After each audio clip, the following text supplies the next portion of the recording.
The Attleboro Police Department is also cautioning residents to be wary of contractors soliciting work in a door-to-door fashion. With the arrival of warmer weather, the department has seen an increase of scams, particularly paving scams.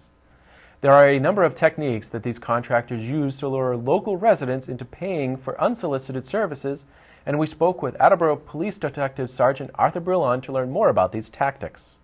With the advent of mild weather, we see some less than reputable contractors appear in our neighborhoods. They all have the common goal of trying to obtain as much money as they can from our residents by producing as poor and as little work as possible. One such scam is what we call the paving scam, and that's where a paving contractor, an unreputable paving contractor, I should say, will arrive at a home and suggest that he's working nearby and has leftover asphalt and that he can pave the driveway for short money. Sounds attractive, but what has happened in the past and has been reported to us in the past is that that's a fallacy. You know, they'll take the down payment or they'll take a small amount of money, and that's the last you see of them.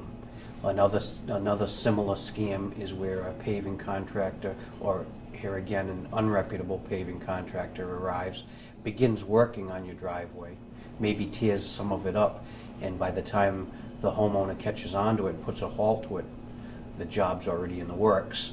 So the homeowner has one option: to pay to have the job completed.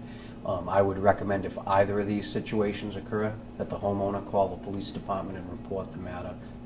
I would remind homeowners that reputable contractors do seek out work on their own, but they also will provide the appropriate documentation in the form of insurance contracts themselves. Homeowners certainly can seek out reputable contractors to do the job. I can't say that it's a common incident, but it has happened in the past where we've had residents report that they get that knock on the door and it's a paving contractor, saying that they're doing work nearby and they have that little bit of asphalt left over. It's unusual. Usually paving contractors will order enough or bring just enough product for the job that they're doing, so it's unusual that they would have extra. But here again, reminding residents, there are reputable contractors out there that do, they do good jobs, and but they will also have the appropriate documentation and such to support that they're a reputable contractor. They can certainly contact the police department. They certainly can ask for a business telephone number and make some calls. They could call the Better Business Bureau or the local Chamber of Commerce. They could ask for proper credentials, identification, or contract paperwork, insurance certificate, items such as that. Well, the police department, as you know, we work hand in hand with other police agencies, with federal agencies.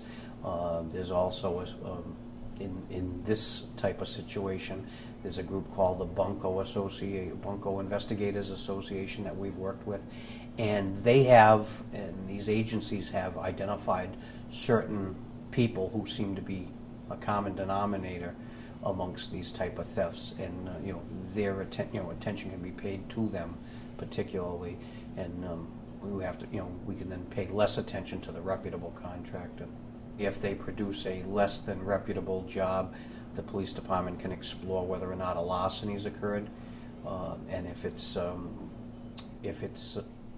money is obtained under false pretenses, then a fraud complaint can be pursued. So there are some crimes that can be committed during this scam, and the police would certainly take action.